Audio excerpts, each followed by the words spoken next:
अस्सलाम वालेकुम, आप देख रहे हैं खबर। मैं हूं अली सरवर। आज बड़ी अहम प्रेस कॉन्फ्रेंस की वफाकी वज़ीर इत्तलात मरीम औरंगज़ेब साहिबा ने। उन्होंने कहा कि इमरान खान को उनके अमाल ने इक़्तिदार से निकाला, और जबकि इमरान खान साहब ने गुज़श्ता रोज़ जो जलसा किया उसमें बड़ी अहम दो बातें बहुत अहम की हैं। एक तो उन्होंने कहा कि जी इस्लामाबाद की तरफ किसी वक्त भी मैं कॉल दे सकता हूँ, यानी कि एक बार फिर धरने की सियासत शुरू होने वाली है। और दूसरा उन्होंने कहा कि जिनसे गलती हो गई अब एक ही हल है, इलेक्शन कराओ। यानी मुझे जिन्होंने निकाला है बकौल उनके, पहले तो गैर मुल्की साजिश की बात कर रहे थे, उसका भांडा भी फूट चुका है, क्योंकि कौमी सलामती कमेटी का जो एलामिया है वो जारी हो गया, जिसमें कहा गया कि कोई भी इस तरह की साजिश मुबैना तौर पर जिनके बारे में कहा जा रहा था वो नहीं है। इमरान खान ने मईशत तबाह की, कोई क्यों साजिश उनके खिलाफ करेगा, ये नवाज शरीफ साहब फरमा रहे हैं। और बिलावल भुट्टो जरदारी साहब की बड़ी हम मुलाकात हुई लंदन में नवाज शरीफ साहब से, और बहुत सारी बातें वहाँ डिस्कस हुई हैं, खासतौर पर हुकूमत के हवाले से, चलाने के हवाले से, कि सबको इत्तेहादियों को साथ लेकर चलेंगे। इसी पर हम बात करें। हमारे साथ इकबाल खान साहब मौजूद हैं, मामले खुसूसी वज़ीर आला सिंध पाकिस्तान पार्टी। आपका बहुत शुक्रिया। शाहनवाज जदून साहब सीनियर रहनुमा हैं पाकिस्तान तहरीक इंसाफ, मेंबर हैं सिंध असम्बली के। बहुत शुक्रिया आप दोनों का। सबसे पहले इकबाल खान साहब, आप बताइए कि इमरान खान साहब फरमा रहे हैं जी जिनसे गलती हो गई अब एक ही हल है, नए इलेक्शन करा लें। आपको, मेरे भाई शाहनवाज भाई को, शाहनवाज भाई के साथ मुझे बिठाते हैं। मेरे बहुत प्यारे दोस्त हैं शाहनवाज भाई, और मुझे थोड़ा जो है फिर सामने से चलना पड़ता है। अच्छा देखें, अली, इसमें दो बातें हैं कि खान साहब ने जो, एक तो आज कौमी सलामती का इजलास हुआ, उसके जो मिनट थे वो डिस्कस हुए। वज़ीर इत्तलात साहिबा ने जो है वो मीडिया के साथ प्रेस कॉन्फ्रेंस में जाहिर किए। अच्छा, फिर इसका मतलब ये देखें कि ये जो इनका बयानिया था, जैसे मैंने अपने पहले प्रोग्राम में भी कहा था कि ये बयानिया बनाने में एक्सपर्ट है, इसके अलावा इन्हें कोई काम नहीं आता। ये एक काम इन्हें आता है जो ये अच्छी तरह कर लेते हैं। तो जहाँ तक मेरे तक की साजिश के खिलाफ, इनके खिलाफ बात थी, वो तो मैं ख्याल आहिस्ता आहिस्ता जैसे जैसे दिन गुजरते जाएंगे वो बयानिया जो है दीगर बयानियों की तरह फौत होता चला जाएगा। लेकिन लॉजिकल बात भी है अली कि इन्होंने कोई ऐसा अमल किया हो जिसकी वजह से अमेरिका इनके खिलाफ साजिश करता है। क्या शहीद जुल्फिकार अली भुट्टो की तरह इन्होंने अक़वाम मुत्तहिदा में चैलेंज किया था वहाँ बैठ के लोगों को, या इन्होंने शहीद जुल्फिकार अली भुट्टो की तरह यहाँ पाकिस्तान में जो है वो एटमी ताकत की बुनियाद रखी थी? ये शहीद मोहतरमा बेनज़ीर भुट्टो की तरह मिसाइल टेक्नोलॉजी दी इस मुल्क को? कि जुल्फिकार अली भुट्टो की तरह इस्लामी ब्लॉक बनाने की कोशिश की? या इन्होंने नवाज शरीफ की तरह एटम बम के धमाके किए? उन्होंने काम कौन सा किया था कि जिसकी वजह से अमेरिका जो है उनको तकलीफ हो जाती? मैं समझता हूँ कि खान साहब ने कोई ऐसा काम नहीं किया था जिसकी वजह से अमेरिका को तकलीफ होती। और ये कोई इतने बड़े लीडर भी नहीं है जो अमेरिका इनके खिलाफ साजिश करता। अच्छा, बड़े साजिशें लीडर तो भी नहीं पहले है हुई, ये तो। साजिशें तो हुई जुल्फिकार अली भुट्टो के खिलाफ, जो इस दुनिया में नहीं रहे, शहादत नसीब हुई उनको। साजिशें तो हुई शहीद मोहतरमा बेनज़ीर भुट्टो के खिलाफ, जिन्होंने अपनी जानों के नजराने पेश किए, और भुट्टो खानदान के जो दो जवां साल बेटे भुट्टो साहब को शहीद कर दिए गए। तो ये होती है साजिश। यहाँ तो लोगों को दजला जुकाम भी नहीं हुआ। ये पता नहीं कौन सी साजिश की अच्छा, ये बातें पूछ करते लेते हैं। ना हाँ, इस पर शाहनवाज गलत जदौन बात साहब, ही ये आती है। पीस पार्टी की तरफ से तो जाहिर ये कहा जा रहा है कि कोई साजिश नहीं, लेकिन इसमें अहम बात यह भी है कि आज जो सिक्योरिटी एजेंसीज ने ब्रीफिंग दी है उसमें भी उन्होंने ये कहा है कि साजिश का हमें तो कोई सबूत नहीं मिला। लेकिन पहले आप ये जवाब दे दीजिए, अमेरिका साजिश करेगा क्यों? ऐसा क्या किया खान साहब ने? जी शाहनवाज जदौन साहब। शांत भाई है मेरा, लेकिन मैं इनको बता दूं कि आज भी जो इजलास हुआ है सिक्योरिटी काउंसिल का, उसमें बाकायदा सफीर ने कहा कि भाई धमकी दी गई है। मुझे समझ नहीं आ रहा है कि भाई वो कहते हैं कि एक तरफ तो ये खुद कहते हैं कि ISPR वाले भी कहते हैं कि भाई मुदाखलत मुदाखलत हुई है, और दूसरी तरफ कहते हैं कि साजिश नहीं हुई लेकिन मुदाखलत हुई है। ये वही वाली बात हो गई कि भाई वो चोरी और डकैती, इंग्लिश में डकैती और उर्दू में चोरी। तो बात यह है। दूसरी बात तरफ ये, अभी मैं अपने भाई की बात सुन रहा था कि देखिए इमरान खान साहब 1 महीने के अंदर 2 मरतबा उन्होंने यहाँ इस्लामी कॉन्फ्रेंस बुलाई। सलामती कौंसल अक़वाम मुत्तहिदा में खड़े होके उन्होंने जिस तरह कश्मीर के लिए बात की, जिस तरह उन्होंने इस्लाम के लिए बात की, पूरे आलम इस्लाम के लिए बात की, मुसलमानों के लिए बात की, तो वो और अपने मुल्क की आज़ाद खारजा पॉलिसी की बात की। तो इसलिए अमेरिका या दूसरी जो भी कुव्वतें हैं जो हमें गुलाम बनाना के रखना चाहते हैं, तो उनसे बर्दाश्त ही नहीं हो रहा था। तो इसलिए उन्होंने ये बाकायदा, वो तो वाजे है, वो तो इमरान खान साहब ने वो मरासला चीफ जस्टिस को भी भेज दिया है। इमरान खान साहब ने वो मरासला सेनेट चेयरमैन को भी दे दिया है। इमरान खान साहब ने वो मरासला स्पीकर साहब को भी दे दिया है। तमाम जो मुक्तदर हल्के हैं उन सबको दे दिए कि हाँ आप बिल्कुल दे दिया है, लेकिन आज ये हुआ शानो जदून साहब कि जो साबिक सफीर हैं असद मजीद जिन्होंने वो लिखा था, वो खुद भी वहां मौजूद थे। और उन्होंने कहा है, आज उन्होंने कहा है कि भाई धमकी दी गई है। नहीं धमकी, सर देखिए साजिश तो नहीं है ना कि मेरी गवर्नमेंट भाई साजिश कराने मुझे के ये लिए पता है कि धमकी नवाज शरीफ साहब और मिले हुए थे, साजिश में जरदारी साहब मिले हुए थे, जी बिलावल मिला हुआ था, फजल रहमान साहब मिले हुए थे, ये साजिश नहीं हुई। देखिए धमकी और वो कहते हैं कि साजिश में क्या फर्क होता है कि अगर आप उनको ये कहें कि अगर इमरान खान की हुकूमत रही तो पाकिस्तान को बहुत मुश्किलात का सामना करना पड़ेगा। सर धमकी का मतलब ये होता है कि अमली जामा नहीं पहनाया, पहले धमकी दी जाती है ना, अमली जामा नहीं पहनाया जाता। बात ये कि अगर इमरान खान की हुकूमत चली गई तो फिर हम आपको माफ कर देंगे, तो उन्होंने तो खाली इमरान खान को टारगेट किया था ना, इमरान खान को आया। अच्छा सर एक बात बताइए जदून साहब, आप ये कह रहे हैं इमरान खान की हुकूमत चली गई तो वो माफ कर देंगे, और आप वसी तर मफाद में कौम की इमरान खान साहब खामोश हो गए और उनके खिलाफ अदम एतमाद कामयाब हो गई, तो आप सर दोबारा आने की कोशिशें भी कर रहे हैं, तो फिर नुकसान नहीं होगा पाकिस्तान का? देखिए बात ये है कि हम तो ये कहते हैं कि हम तो यही कह रहे हैं ना कि भाई इलेक्शन कराएं, पाकिस्तानी अवाम हमारे साथ खड़ी है, पूरी कौम हमारे साथ खड़ी है। कल आपने लाहौर का जलसा देखा, लाहौर का जलसा देखे, कल कराची के जलसे में ये मेरा भाई बैठा हुआ है इकबाल खान, हर तरह की रुकावट की गई सीईओ पे, हमने स्क्रीन लगाई थी, हजारों की तादाद में लोग आए, रुकावटों के बावजूद भी लाहौर के अंदर भी रुकावटें खड़ी की गई। अच्छा कराची में भी खड़ी की गई रुकावटें? जी जी, सीईओ में मैं खुद वहाँ था, फिर एंड में ये हमारी गाड़ियां भी ले गए, वहाँ थाने ले गए थे, ये हमारे लोग भी पकड़ के ले खान गए। साहब ये तो मतलब जदून साहब जो बात कर रहे हैं सर, ये तो गलत है कि आपकी हुकूमत आती है आपने शुरू कर दिया। देखिए मैं तो ये पहली बार सुना है, मेरे ख्याल है किसी मीडिया ने रिकॉर्ड किया। अगर आपने एंकर पर्सन मैंने भी नहीं सुना, लेकिन जदून साहब कह रहे हैं तो गाड़ियां भी ले गए। रिपोर्ट हुआ, कहीं किसी टीवी ने बताया, कहीं किसी अखबार ने लिखा, कहीं सोशल मीडिया पे कोई बात आई। जदून साहब ऐसे ये खबर आपने दी नहीं, क्योंकि ये खबर नशर तो नहीं हुई। सामान में हमारे तकरीबन 8-10 एमपी आराम बाग थाने, सदर थाने, मुख्तलिफ थानों में हमारे लोग थे, हमारी 2 गाड़ियां जो साउंड की गाड़ियां थी ये लोग ले गए थे। जदून साहब इल्म में है आपके नहीं इकबाल खान साहब? वहाँ थे वो मैं आपको बताऊं सर, पीटीआई वो सियासी जमात है कि अगर एक कंकर किसी को लगी होगी तो कहेंगे कि बम गिरा दिया हमारे ऊपर, तो ये छोटी बात को भी इतने बड़ा बना के पेश करते हैं। और अगर ऐसा हुआ है और पीटीआई ने छोड़ दिया, हमें माफ कर दिया, हमें, ये बड़ी बात है। देखिए बात ये है कि यहाँ समझने की जरूरत है कि देखिए जलसे 2011-12 में भी होते थे, तो 2013 वाला इलेक्शन ये जीत जाते। जलसे जो है वो कामयाबी की निशानी नहीं होती। मैंने कहा नैरेटिव बनाने में एक्सपर्ट हैं, इसमें कोई दो राय नहीं है, इसमें कोई कतई तौर पर मैं इस बात से इनकार नहीं करूंगा कि नैरेटिव बनाने में ये नाकाम होता है। उन्होंने बनाया था तब्दीली का, अगर कामयाब हो गए तो मैं कहूंगा ठीक है, अभी भी ये नैरेटिव बनाने में कामयाब हो गए। नैरेटिव बनाया था उन्होंने, हम करप्शन का खात्मा करेंगे, अगर करप्शन में इजाफा हुआ है तो मैं समझता हूँ कि नैरेटिव फेल हो गया। उन्होंने कहा था कि हम रियासत मदीना की बात करेंगे, 90 दिन में तब्दीली लेकर आ जाएंगे। अगर कोई एक बात, 1 करोड़ नौकरी और 50 घर, मैं समझता हूँ 1 करोड़ में से 1 करोड़ नौकरी में से 1 लाख अगर इन्होंने दे दी है, बाकी 99 लाख बाकी है, तो मैं इनकी बात से एग्री करता हूँ। 50 लाख घर में से अगर 50,000 इन्होंने बना दिए, बाकी 49 लाख और 50,000 बाकी है, तो मैं कहता हूँ ठीक है, इन्होंने कहीं से सर ये जरूर कहा है पीटीआई की जानिब से कुछ शुरू तो हुआ हो ना इकबाल खान साहब, पीटीआई की जानिब से ये जरूर कहा गया है कि हर साल हम 8 लाख नौकरियां दे रहे थे। चले अगर इन्होंने 8 लाख नौकरियां दी हैं हर साल 1 करोड़ में से, तो इन्होंने 3.5 साल नौकरी है, 24 होते हैं, तकरीबन 28 लाख और आधा साल फिर और लगा लें, 28 लाख 2 लाख और लगाते हैं, 25, 26, 28 लाख नौकरियां इन्होंने दी हैं। खुदा की कसम ये ले आए रिकॉर्ड पर, मैं आज के बाद सियासत छोड़ दूंगा। जदून साहब ये तो चैलेंज हो गया आपको। देखें मेरी बात सुने अली यहाँ पर इकबाल खान साहब इतनी बड़ी कुर्बानी देना चाह रहे हैं, हालांकि सियासत उनके खून में शामिल है।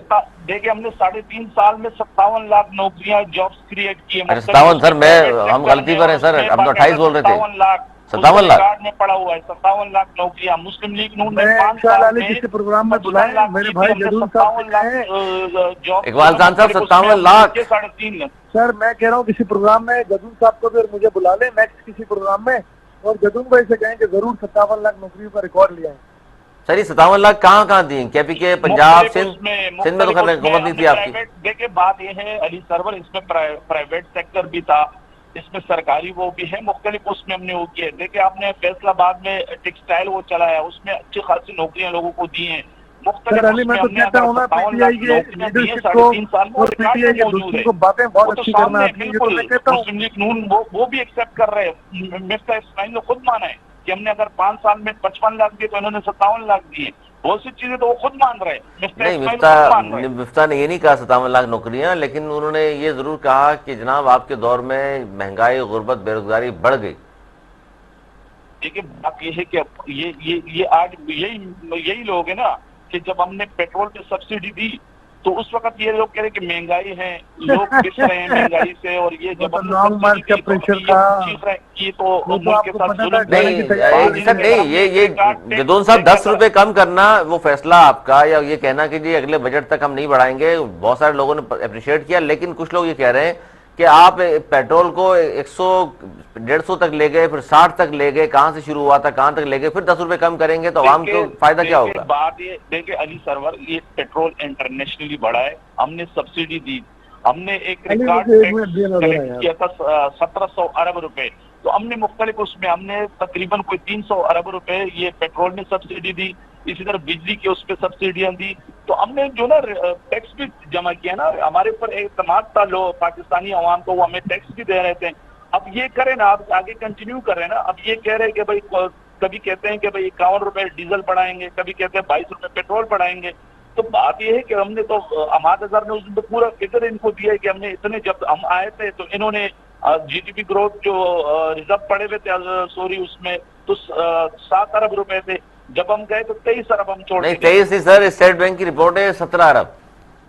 12 चलो 17 अरब चलो आपकी मान लेते, लेकिन जब स्टेट बैंक की रिपोर्ट है सर, मेरी नहीं दिए थे ना, हम जब आए थे तो 7 अरब थे ना, फिर भी हम तो 17 अरब छोड़ के गए थे ना, इन्होंने तो हमें 7 अरब दिए थे ना। चलो मैं आपका मान लेता हूँ कि 17 अरब, जब हम आए थे तो 7 अरब थे ना। तो लेकिन सर आप 17 अरब छोड़कर गए, उसके बावजूद भी महंगाई नीचे नहीं आई, जितनी कीमतें 2018 में थी उससे बहुत ज्यादा कीमतें ऊपर चली गई। बात अली सरवर, हम तो नाअहल थे ना, हम तो नाअहल के बकौल इनके कि भाई ये जब अवाम में आएंगे तो लोग इनको गंदे अंडे मारेंगे, टमाटर मारेंगे। वो तो इन्होंने देख लिया कि हम अवाम में आ गए, अवाम की पजीराई कैसी हमारे साथ खड़ी हुई अवाम। ये 17 जमातें मिलकर भी हमारे एक जलसे जितना जलसा नहीं कर सकते। खाली कराची में इमरान खान के बगैर हमने जो क्राउड जमा किया था उस जितना जलसा नहीं कर सकते। तो ये बिलावल ने जो मार्च किया था उसमें लोग नहीं थे क्या?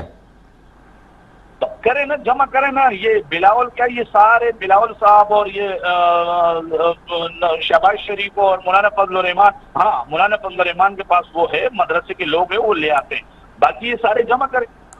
बाकी जमा करके इतना नहीं कर सकते। अच्छा ये इकबाल खान साहब, ये जो बात कर रहे हैं जजोन साहब, एक तो इन्होंने कहा कि दुश्मनी तो ये थी कि क्योंकि इंटरनेशनल फोरम पर ललकारा है खान साहब ने, कश्मीर की आवाज़ उठाई है, इसलिए भी एक साजिश उनके खिलाफ होना थी, फिर 2 दफा OIC इजलास बुला लिया। देखिए इनकी नाहले और नालायकी थी, और नरेंद्र मोदी की इतनी जुर्रत थी कि इसने जब महसूस किया कि पाकिस्तान के अंदर एक नाअहल लोग हुक्मरानी कर रहे हैं, तो उसने कश्मीर की जो खुसूसी हैसियत थी जो 70 सालों में नहीं खत्म हुई, आर्टिकल 370 वो उसने रिवॉक कर दी। ये उसकी जुर्रत थी, ये इमरान खान और खान इन्होंने दी कश्मीर पे, इन्होंने बिल्कुल दिया कश्मीर पे, इन्होंने घंटा दिया हर जुम्मे का, वो भी आधा। खुदा के लिए कश्मीर का बड़ा वर्क सौदा करने वालों में ये शामिल है। ये अमेरिका में खड़े होकर के, और आज अब कर क्या रहे हैं खान साहब, रोजाना तो नरेंद्र मोदी की तारीफों के कसीदे पड़े जा रहे हैं, और दुआ करते थे कि नरेंद्र मोदी जीता तो कश्मीर का मसला हल होगा, पाकिस्तान के और कश्मीर के ताल्लुकात बेहतर हो जाएंगे। वो तो कश्मीर के पाकिस्तान में पोलिंग एजेंट बने बैठे थे नरेंद्र मोदी के। तो खुदा के लिए देखिए, जहाँ तक जलसों की बात है, कश्मीर की बात तो छोड़ दें, ये कश्मीर का तो वक्त बताएगा, लिखेंगे लिखने वाले लिखेंगे कि खुदा के लिए कश्मीर का सौदा किसके दौर में हुआ, और कश्मीर की जो खुसूसी हैसियत थी, पाकिस्तान में वजीर आजम कौन था जो खत्म कर दी गई, ये सब लिखेंगे। अच्छा दूसरी बात आपने की जलसों की, जो ये कर सकते हैं वो हम नहीं कर सकते, बिल्कुल हम नहीं कर सकते। हमारे अंदर ये सलाहियत नहीं है कि म्यूजिकल कॉन्सर्ट करें और गुलकारों को और फनकारों को बुला के वहाँ पे जो गाने बजाएं और लोगों को बुला दें, क्योंकि कॉन्सर्ट का टिकट बड़ा महंगा होता है, एक 2-2 हज़ार 3-3 हज़ार का टिकट होता है, फ्री में लोगों को मिलता है, बेचारे जाते हैं।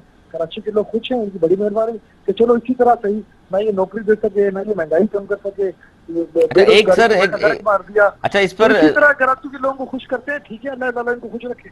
अच्छा, एक नए शर्जील इनाम मेमन साहब ने भी हलफ उठाया, आज वजीर बन गए वो भी सर, उन पर 5 बिलियन करप्शन का इल्जाम भी है, और वो शहद की बोतलें जो निकली थी याद होगा आपको सर, है ना इल्जाम, तो जुल्फिकार अली भुट्टो से लेकर आज तक पीपल्स पार्टी के लोगों के ऊपर इल्जाम ही तो हैं।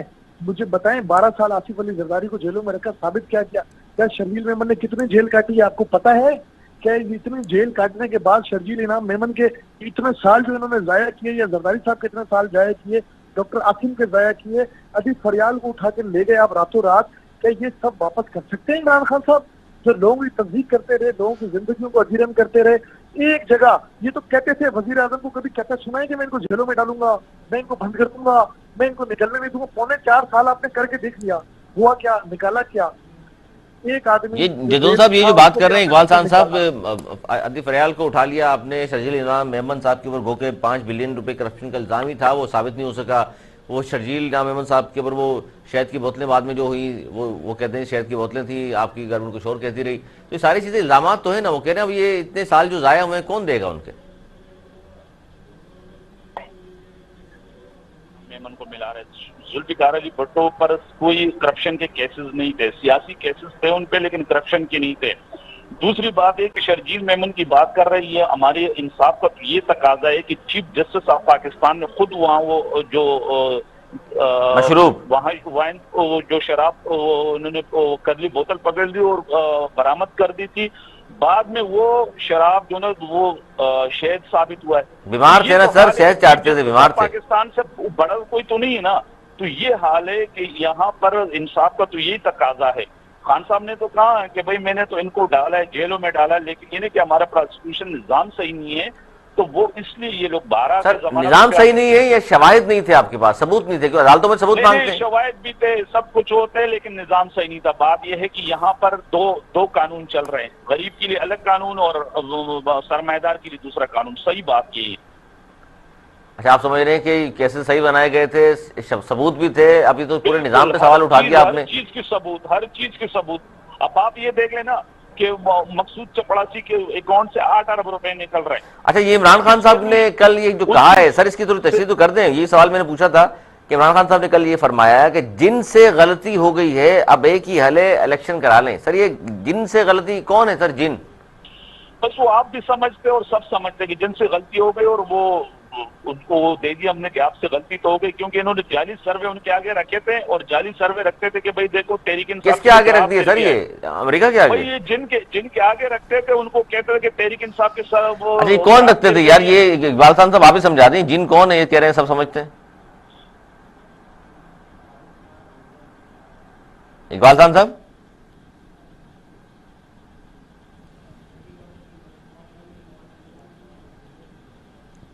सर, ये जिन के सामने आप सर्वे आगे के रखते थे, ये कौन लोग हैं?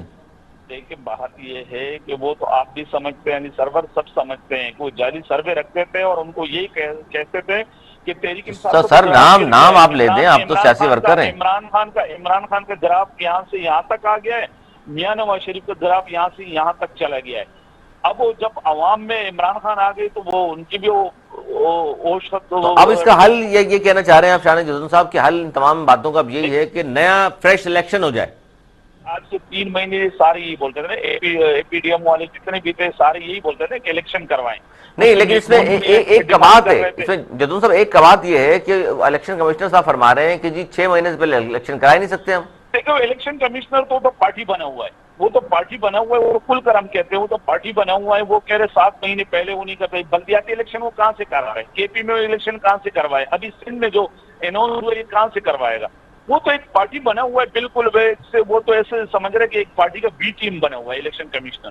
ये बहुत बड़ा इल्जाम है, कल खान साहब ने लगाया, आप भी लगा रहे हैं। खान साहब ये जो बात कर रहे हैं कि इलेक्शन कमिश्नर साहब तो बी टीम बन गया है किसी सियासी जमात की, और वो तो इलेक्शन जानबूझ के डिले कर रहा है। सही कह रहे हैं, डस्का वाले इलेक्शन के बाद इलेक्शन कमीशन को बुरा लगने लगा। ये बात तो सर डस्का इलेक्शन के बाद बुरा लगना शुरू हुआ जदून साहब।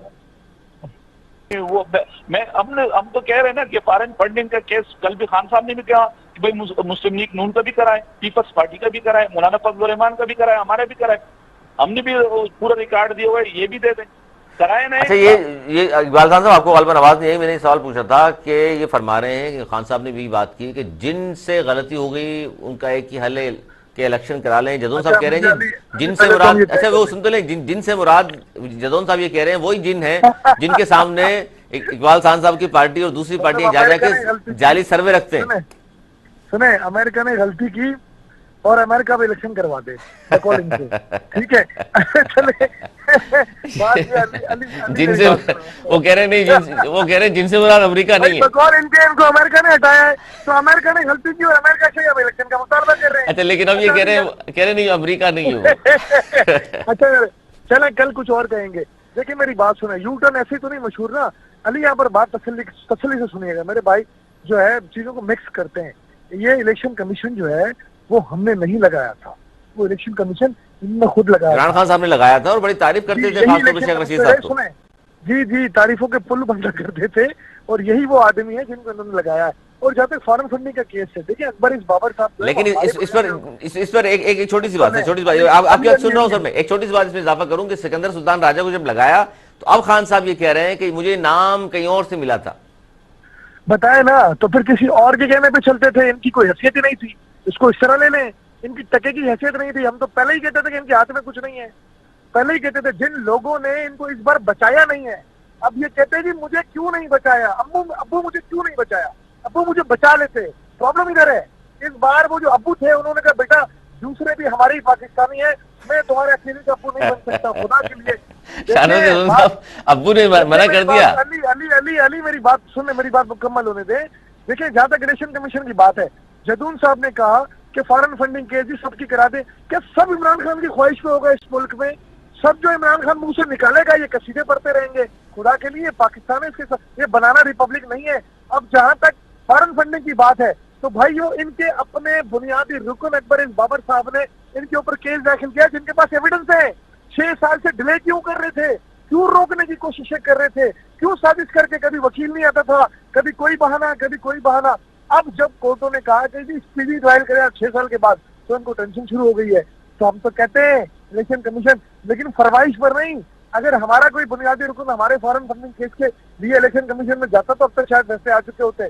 इनको तो मौका मिला पूरा पूरा। ये पहली हुकूमत थी जहाँ मीडिया के मुंह बंद थे, जहाँ अदलिया को कंट्रोल करने की साजिश की गई। क्या जस्टिस फाइज ईसा केस के रेफरेंस इन्होंने नहीं बनाया, जिसका अब ये कहते गलती हो गई? खुदा के लिए इस मुल्क को किस तरफ लेके जाना चाहते थे ये? ना ये जजों को मानते अब, ना ये हमारी पाक फौज को मानते, ना पाकिस्तान की अवाम को मानते, ना आइन को मानते, ना दस्तूर को मानते। ये चाहते क्या है इस मुल्क के साथ? असल बात यही है कि जनाब इस वक्त जो कुछ भी हो रहा है, छोटा सा ब्रेक ले लूँ सर, छोटा सा ब्रेक ले लूँ। बड़ी अहम बात चल रही है और खासतौर पर जब बात कर रहे हैं, आज जो वज़ीर-ए-आज़म की सरबराही में कौमी सलामती कमेटी का जो इजलास हुआ उसका एलामिया भी जारी हो गया है और साबिक सफ़ीर असद मजीद साहब ने मुबैना धमकी आमेज मरासले पर ब्रीफिंग भी दी है। वो आपके सामने रखूंगा। इस छोटे से ब्रेक की बात कहीं में जाइएगा, देखते रहिए अल खबर प्रोग्राम। एक बार फिर खुश आमदीद। हम दो बड़ी अहम चीज़ें हैं जी। एक तो सुप्रीम कोर्ट ऑफ पाकिस्तान ने आज ये कहा कि इज्जत इसी में है कि मुनरिफ जो रुकन है वो मुस्ताफ़ी हो जाएं और सियासतदानों को कुर्बानियाँ देना होंगी। कौमी मफाद और इस लानत को ख़त्म करने के लिए वोट को नहीं गिनना चाहिए, क्योंकि मुनरिफ जो हो जाते हैं लोग पार्टी चेंज कर लेते हैं, वोट किसी और पार्टी को डालते हैं। ये बड़ा अहम फैसला थर्सडे डे के हवाले से चल रहा है, इस पर भी हम राय लेंगे। और दूसरा, वज़ीर-ए-आज़म की सरबराही में कौमी सलामती कमेटी का जो इजलास हुआ उसको एलामिया भी जारी हो गया। इन दोनों चीज़ों पर हम बात करेंगे। हमारे साथ डॉक्टर जमील अहमद खान साबिक सफ़ीर मौजूद हैं, इसके अलावा बैरिस्टर सलाउद्दीन माहिर कानून भी हमारे साथ मौजूद है। बहुत शुक्रिया आप दोनों का। सबसे पहले डॉक्टर साहब आपकी तरफ में आऊँगा कि आज कौमी सलामती कमेटी का अहम इजलास हुआ है और साबिक सफ़ीर असद मजीद की जो मुबैना धमकी आमेज मरासले पर ब्रीफिंग हुई और उसके बाद जो एलामिया जारी हुआ है उसके मुताबिक कौमी सलामती कमेटी ने जो एलामिया जारी किया है कि कोई गैर मुल्की साजिश नहीं हुई, साजिश का कोई सबूत नहीं मिला, सिक्योरिटी एजेंसीज की ये ब्रीफिंग है।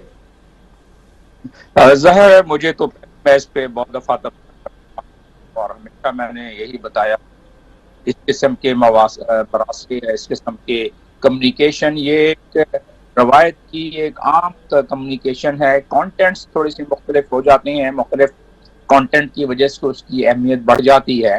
तो जिस तरह हमने अपना तमस्खुर उड़वाया पूरी दुनिया में इस केबल को, या जिसको हम टेलीग्राम कहते हैं, उसको बहस मुबाहिसे में लाके, जलसों में और मुख्तलिफ जगहों पर लाके, तो ये कोई हमारी खारजा पॉलिसी को दमाम नहीं बख्शेगा, बल्कि इससे हमें काफी दूररस नुकसानात भी होंगे। अच्छा डॉक्टर साहब, आप चूंकि आपने सर जिम्मेदारियां निभाई हैं बड़े करीब से और तमाम चीजों को आप जानते हैं, आप जाहिर सफीर पाकिस्तान रहे सर, ये केबल या टेलीग्राम ये इस काबिल था आप समझते हैं कि जिस पर इतना वावेला होना चाहिए था, इक़दाम किया जाना चाहिए था, या आप रूटीन की ये बातें होती हैं आप समझते हैं रूटीन की बात थी, इसको इतनी अहमियत नहीं देनी चाहिए थी? हरगिज इतनी नहीं देनी चाहिए थी, इसको सियासत का शिकार नहीं बनाना चाहिए था। उसके मुज़मिर असरात अगर आप पूछेंगे तो मैं बता दूंगा कि जी इसकी जी। दुनिया देखते थे। जब मैं था वहां तो मैंने जिन जिन ममालिक में रहा हूं वहां के बारे में ऐसी बातें लिखी जाती थी कि अगर उसे लहरा दिया जाता या उसे सियासत की उसमें ले आया जाता तो उसमें मुल्क की हमारे ताल्लुकात खराब हो जाते। और मुझे भी या जो भी ऐसा सफीर लिखता है, ये बड़ी रूटीन से जिससे हम मुतवातर अपनी तजिया देते रहते हैं उन ममालिक के बारे में, तो वो सफीर तो वहां रह नहीं सकता। उसको कहते हैं PNG, पर्सनल नॉन ग्राटा करके, तो पहले उस मुल्क से निकालेंगे, दूसरे उसके बाद ताल्लुकात खराब होंगे। तो इन चीजों को मंजर आम पर नहीं लाया जाता है, ये चीजें एक रूटीन में ली जाती हैं। अगर कोई ऐसी लैंग्वेज हमारे सफीर के सामने किसी और डिप्लोमेट ने उस मुल्क के इस मामले में असद मजीद जो अमेरिका में हमारे सफीर थे उनके सामने अगर डोनाल्ड नू ने कोई बात की, उसने लिख दिया उसके मुताबिक, उसके जिस तरह हमने उस पर एक्शन किया बाद में, उसको हमें इतने ज्यादा तशहीर किए बगैर हम नाज़िमुल उमूर को बुला के, एम्बेसडर को बुला के डिमार्श का मतलब है डिप्लोमेटिक कम्युनिकेशन में अपने एतराजात उनको बता दिए हमने, तो वो कर किया जा सकता था और ये किया जाता है, हमेशा अक्सर किया जाता है। लेकिन उसको अगर हम इस लेवल पर पहुंचा दें कि वो एक नेशनल सिक्योरिटी का एजेंडा बना के सियासी जलसों में उसको अगर पेश किया जाए तो उसके 3-4 नुकसान जल्दी जल्दी मैं बता देता हूँ। जी एक जी। तो ये है कि पूरी दुनिया में ये खबर फैलेगी, यानी कि यहाँ जितने हमारे 100 के करीब सुफरा मौजूद हैं मुख्तलिफ ममालिक के, तो वो अपने अपने मुल्क को बेचेंगे कि ये यहाँ तो इन्होंने बात का बतंगड़ बना दिया है, तो एहतियात रखना है, इनके सफीरों से ऐसी बात नहीं करना है। तो फिर होता यह है कि हमारे सफीर दुनिया में जहां जहां भी ये सफीर हमारे हैं कोई भी खुलकर बात उनसे नहीं करेगा उनसे। जिया मोहतात रहेंगे और हमें सही खबर जो थी, तजिया जो हमारे सफीर दे सकते थे वो नहीं दे सकेंगे। और जाहिर है जब उनसे लोग बात नहीं करेंगे तो उनकी अहमियत में कमी आएगी। लेकिन ये एक जो अभी देखें इसकी सियासत ज़दा इस मामले को इतना कर दिया गया, इस टेलीग्राम को या केबल जिसको आप कह रहे हैं, तो उसको इतना ज़्यादा कर दिया कि सलामती काउंसिल की सलामती कमेटी की मीटिंग दोबारा कॉल करनी पड़ी। जाहिर है इसकी भी रिपोर्टिंग दुनिया में तमाम जितने भी सफीर हमारे मुल्क में हैं उनको उनके जरिए उन मुताल्लिका ममालिक को होगी कि जी इसको सर, और दोबारा दूसरी इनको बात करना यह है कि इस मीटिंग के हवाले से जो एलामिया जारी हुआ, इससे पहले ही कह दिया गया, ये भी साथ में, ये भी दुनिया भर में जाहिर रिपोर्ट हुआ होगा कि जी मानने से इनकार कर दिया उन्होंने। वो कह रहे हैं हम तो मानेंगे नहीं, हम तो अब सुप्रीम कोर्ट के जजेस पे मुश्तमिल कोई पैनल बने तो फिर हम मानेंगे। देखिए वो बेशक अब तो वो बन भी जाए तो उसका मजीद थोड़ा सा तमाशा हम बनाएंगे, लेकिन बहरहाल क्योंकि अब ये इतना ज़्यादा हमारे मुल्क के अवाम के जहनों में रच बस गया है कि बैरूनी मुदाखलत से ये तब्दीली आई है। देखिए तब्दीली पहले भी बहुत सारी मुदाखलत से आती रही है पाकिस्तान में। पाकिस्तान की 75 साला हमारी जो तारीख है उसमें कोई इतने ज़्यादा सुनहरे अल्फाज नहीं है मौजूद के हुकूमतों को हटाया भी गया है, मुदाखलत भी हुई है, लेकिन एक फॉरेन मुल्क को बीच में लाके और उसको अगर उसका हम इस तरीके से उसका तमाशा बना देंगे तो हमारे फॉरेन पॉलिसी पर बड़ा असर पड़ेगा। तो रहा सवाल कमीशन का, कमीशन भी बनाएंगे तो उसमें मजीद पूरी दुनिया उसको मॉनिटर करेगी, बेशक उसको बना लें तो बात हो। कमीशन भी यही जो हमारी प्रीमियर एजेंसीज हैं, यही जो हमारा सफीर असद मजीद है, यही हमारे लोग जो केबल में नोट्स टेकर थे उनसे ही पूछेगी, बात यही निकलेगी जाके वहां भी, कोई नई बात तो निकलेगी नहीं उसमें कमीशन में। लेकिन मसीह थोड़ा जग सा हसाई होगी, आप सही कह रहे हैं। इस पर डॉक्टर साहब तवक्कुफ कीजिएगा, वापस आता हूं मैं आपकी तरफ। वैसे साहब, ये सुप्रीम कोर्ट में भी बड़ा अहम केस इसी हवाले से चल रहा है। गवर्नमेंट गई है और गवर्नमेंट की तरफ से जी हमारे रुकन मुनहरिफ हो गए हैं और नहीं होना चाहिए था, ये क्या बात हुई, वोट हमारे नाम पर लिया है उन्होंने, किसी और पार्टी को वोट दे दें, इनके खिलाफ तो कार्रवाई होनी चाहिए, इनके खिलाफ तो लाइफ टाइम बैन होना चाहिए। क्या कहेंगे सर इस पर आप? देखिए मेरी जो अपनी जाती राय है, मैं समझता हूं कि ये किसी भी अदालत के लिए ये कहना कि वोट किसी भी अराकीन असेंबली का वो उस फर्द को मिला है या उसको सिर्फ उसकी पार्टी की वजह से मिला है, ये किसी भी अदालत को इसके लिए कहना नामुमकिन है। मैं एक मिसाल देता हूं आपको। अभी ये हालिया दिनों में आपने देखा दोस्त मोहम्मद मजारी जो डिप्यूटी स्पीकर हैं पंजाब असेंबली के, जी जी, उनके खिलाफ बड़ी ये बातें की गई, वो लोटे भी फेंके गए और ये कहा गया कि उन्हें गद्दारी की है वगैरह। अब मैं ऐसी इनकी अगर आप बैकग्राउंड देखें तो मजारी साहब के जो दादा थे वो 1955 में पहली बार असेंबली में इलेक्ट हुए थे उसके बाद कोई 6 टर्म्स उन्होंने गुजारी, फिर उसके बाद उनके जो चाचे थे उन्होंने ताया चाचे थे, उन्होंने कोई 10-15 साल असेंबलियों में गुजारी। ये खुद 2008 में पीपल्स पार्टी के टिकट पे इलेक्ट होके आए। फिर 2013 में ये राजनपुर से ये एज एन इंडिपेंडेंट इन्होंने कंटेस्ट किया। इनको कोई 75,000 वोट मिले, इलेक्शन हारे मगर 75,000 वोट मिले। उनके साथ जो तहरीके इंसाफ के जो उम्मीदवार थे उनको 5,000 वोट मिले। तो अब ये कहना किसी अदालत के लिए कि 2018 की इलेक्शन में राजनपुर से पीटीआई क्या मजारी साहब की वजह से कामयाब हुई या मजारी साहब पीटीआई की वजह से कामयाब हुए, ये तयन करना, ये फैक्चुअल एक्सरसाइज करना इम्पॉसिबल है।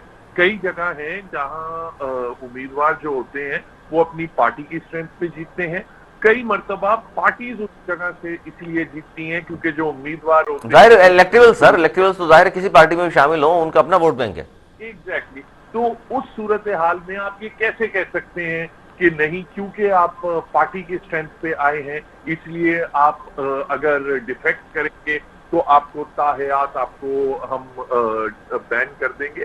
भाई एक आइन में क्लियर कट उन्होंने बड़ा सोच समझ के एक क्लॉज डाली इस पे।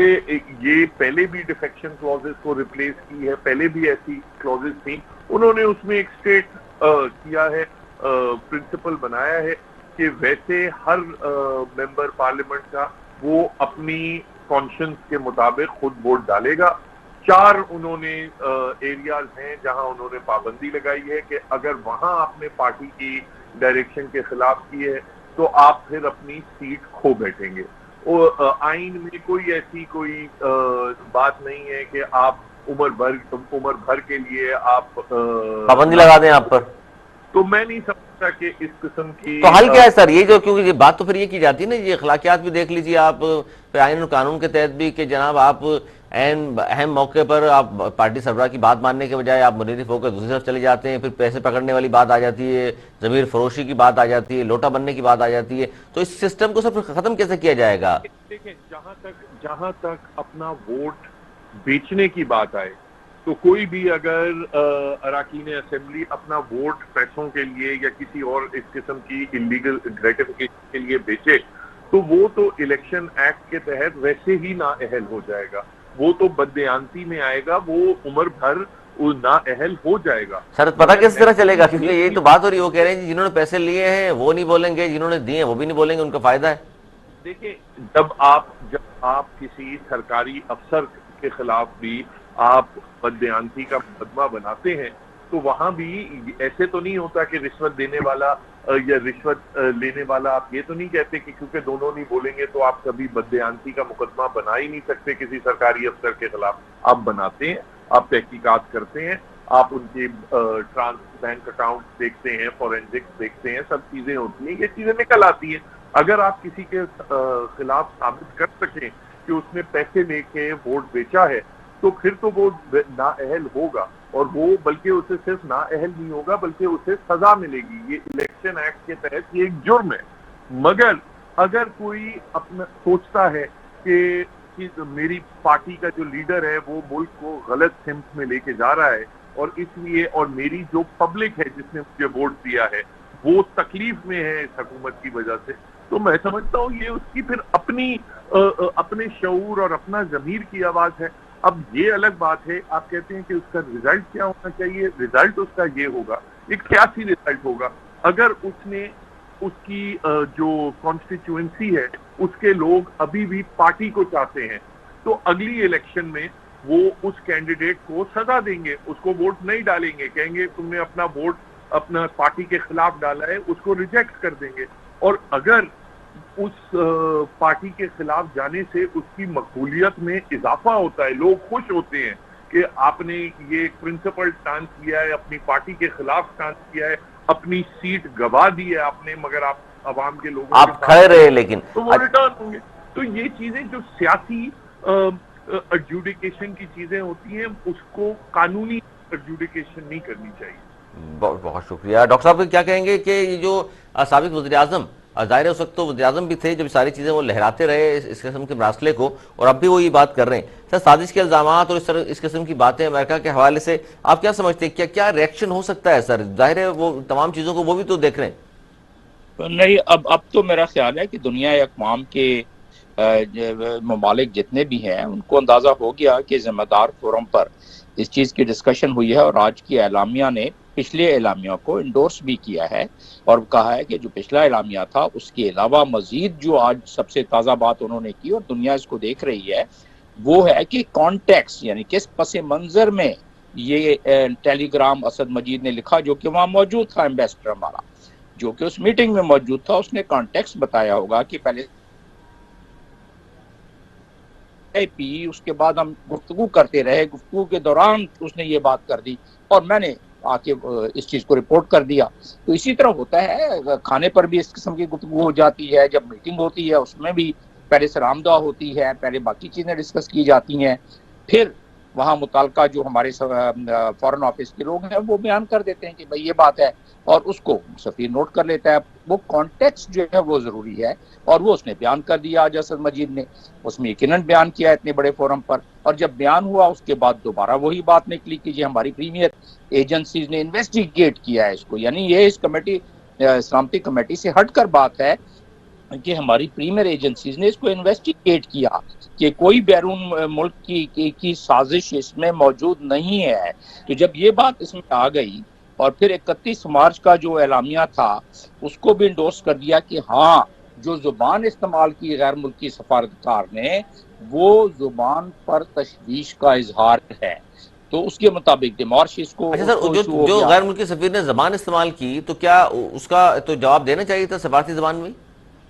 बात यह है कि असद मजीद जो हमारा सफीर वहां था उस वक्त उसने कॉन्टेक्स्ट बयान किया होगा ना सलामती कमेटी को, और ये सबसे बड़ा मुल्क का फोरम है, और सबसे बड़े मुल्क के फोरम में जब ये बयान किया होगा उससे मजीद सवाल जवाब जब उस सफीर से जिसने ये मरासला लिखा यानी कि जो इकराम लिखा, तो उससे जब सवाल जवाब किया होगा तो सारी चीजें सामने आ गई होंगी कि कॉन्टेक्स्ट था। अगर कॉन्टेक्स्ट ऐसा होता कि मुल्की मामलात में उसमें मुदाखलत समझा जाता तो यकीनन उसका नोटिस देती हमारी जो सबसे बड़ी हमारी कमेटी है मुल्क की सलामती कमेटी।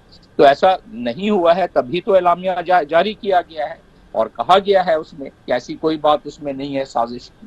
तो जब ये बात हो गई तो अब तो मैं समझता हूँ कि असल इसका फायदा ये होगा कि जो हमारे मुल्क और कौम के सारे के सारे लोग जो कंसर्न थे, जिनको तशवीश थी कि क्या ऐसा होता है, कम से कम उनके जहन से कुछ बातें निकलेंगी। लेकिन मेरा अपना मानना ये है और मेरा अपना तजिया ये है कि सियासी तौर पर क्योंकि ये फ़ायदा पहुंचा रही है ख़ास मखसूस जमात को, तो वो सियासी तौर पर इसको अपने फ़ायदे में इस्तेमाल करते रहेंगे, और जब वो इस्तेमाल करते रहेंगे तो लोगों के जहन में कुछ जहर बनता रहेगा जो कि किसी मुल्क के लिए मुनासिब नहीं है। हमारे बिल्कुल। बहुत शुक्रिया डॉक्टर जमील अहमद खान, साबिक सफ़ीर। बड़ी अहम और डिटेल से वो समझा रहे थे कि जनाब ये मरासला, ये केबल टेलीग्राम ये आया और जब सलामती ख़ासतौर पर कमेटी के सामने, और उसके बाद हमने देखा कि आज जो इस पर बड़ी तफसील से कौमी सलामती कमेटी के इजलास और ब्रीफिंग दी गई है तो उसमें तमाम चीज़ें सामने आ गई। सिक्योरिटी एजेंसीज ने भी ब्रीफिंग दे दी और उन्होंने कहा कि साजिश का कोई सबूत नहीं मिला, ये सिर्फ सियासी मकासद के लिए अगर इमरान खान इस्तेमाल कर रहे हैं तो उनको क्या फ़ायदा हो सकता है सिवाय इसके कि यहाँ पर चंद लोग या कुछ जहनों को वो ज़रूर ये बात डाल सकते हैं, मुतासर कर सकते हैं, बाकी इंटरनेशनल सतह पर पाकिस्तान को इससे नुकसान नहीं होगा। आज तक के लिए इतना ही। अगले प्रोग्राम तक के लिए सर्वर मेरी टीम को दी इजाज़त। मौलाना के बाद